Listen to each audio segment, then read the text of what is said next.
Hey there, welcome back. In this tutorial, we'll be learning about delay. You might remember that previously I divided up effects into two main groups: dynamics-based, that is, effects that adjust a signal's volume like EQ, compression, limiting, etc., and time-based effects, which affect the duration of the signal in some way. We covered reverb in our two previous segments, and in this tutorial we're going to learn about delay, another time-based effect. Delay is a very broad category of effect, actually. In fact, reverb itself is a type of delay. In this tutorial, we'll be learning what delay is, when to use it, and how to work the controls on a delay plugin. We're also going to test it on a track to see what kind of difference it makes. A delay takes the input signal, holds it in memory, and then plays it back after a short delay, from 1 millisecond to 1 second. The delay is the time it takes for the repetition to start.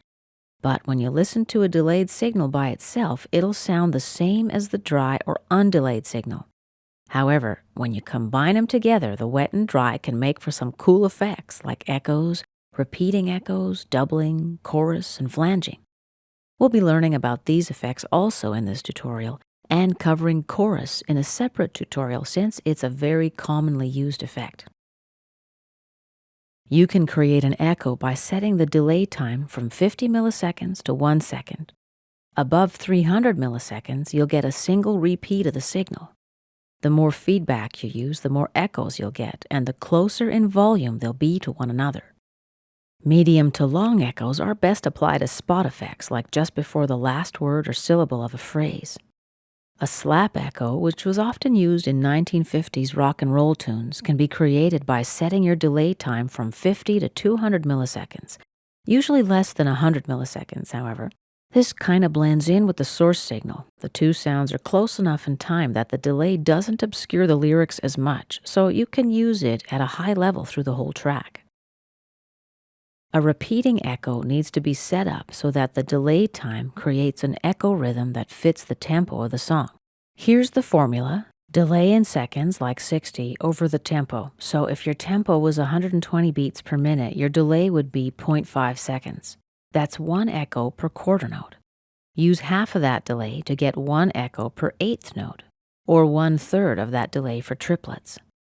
A slow repeating echo with about 0.5 seconds between repeats gives an outer space or haunted house effect. If you set the delay around 30 to 60 milliseconds, the effect is called doubling or automatic double tracking. It gives an instrument a fuller sound, especially if the dry and delayed signals are panned to the opposite sides. These short delays sound like early sound reflections in a studio, so they add air and ambiance. Doubling's pretty common on vocals. If you slow down the modulation a bit, change the playback speed, then it'll sound like you recorded the take a second time on a different track. The pitch and timing are close, but not exact. Flanging happens when you set the delay around less than 20 milliseconds. Usually you can't resolve the direct and delayed signals into two separate sounds, but you hear a single sound with a strange frequency response because the two signals combine and have phase interference, so they partially cancel each other. Flanging sounds hollow and swishy, as if the music's being played through a pipe. Here's an example of what flanging sounds like.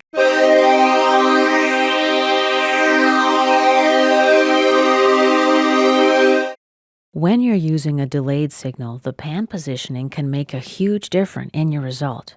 If you've got a longer echo, pan the echo away from the source. With shorter echoes, pan the dry and wet signals together for a tighter but fuller sound. Delay is a more common technique used to spread out a guitar. It gives you a hole in the middle. This can be handy if the guitar line is in the way of the vocal. You'd pan the guitar to one side, or you could pan both sides through a send, with one side delayed 40 milliseconds. The guitar will surround the vocalist, and the hole in the middle leaves a nice spot for the singer. Now let's talk about some parameters important to setting up a delay. There's delay time, feedback, and modulation. The time is the first parameter. Feedback is when you add some delayed signal back to the original signal. You choose how much to add back, and the more feedback, the more echoes you get. Modulation has to do with changing the digital playback speed. You control modulation by adjusting the width. This controls how far from normal the delay's playback speed varies. A small width results in subtle pitch variation, while a high width causes more pitch fluctuations. Longer delay times will let you set a wider modulation. Then there's speed, which determines how fast modulation occurs. It's measured in hertz. A fast modulation rate of 3 Hz means the signal will go through 3 speed-up, slow-down cycles per second. I've just pulled up Cubase's stereo delay plugin. I've chosen this one because it's a simple plugin, so the controls we'll be learning how to use you'll find on most delay plugins. That'll let you easily transfer the knowledge that you acquire here. Stereo delay features 2 independent delay lines, which can use tempo-based or freely specified delay time settings. The delay 1 and 2 controls, where you specify the delay time in milliseconds for your 2 delayed signals, are here.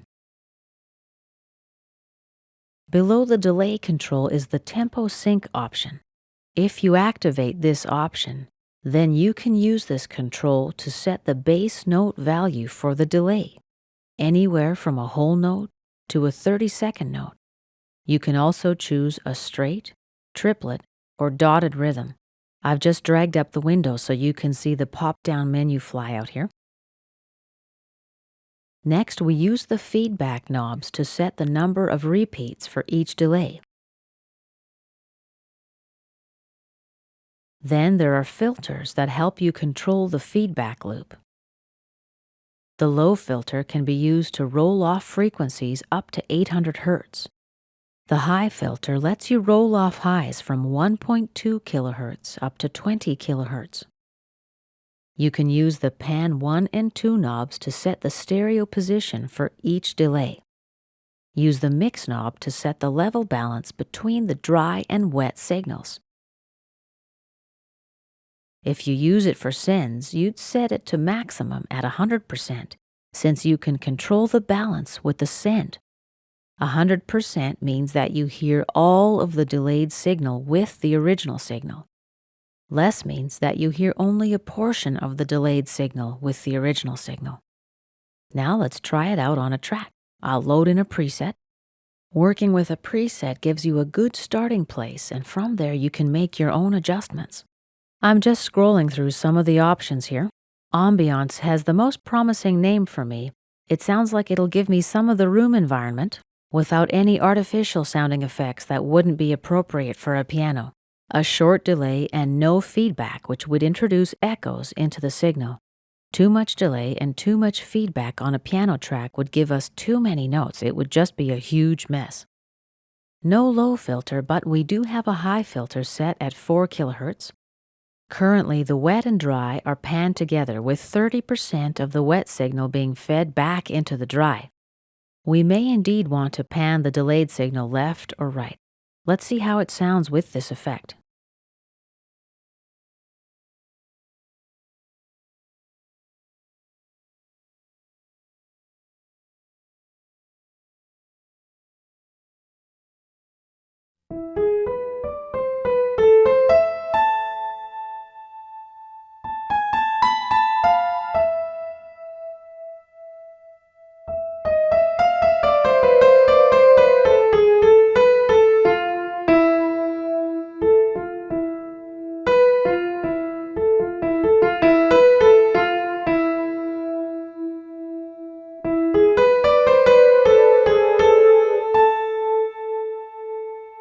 The delay gives us an additional texture and fullness of the room without adding the artificiality that a reverb might have introduced into the music.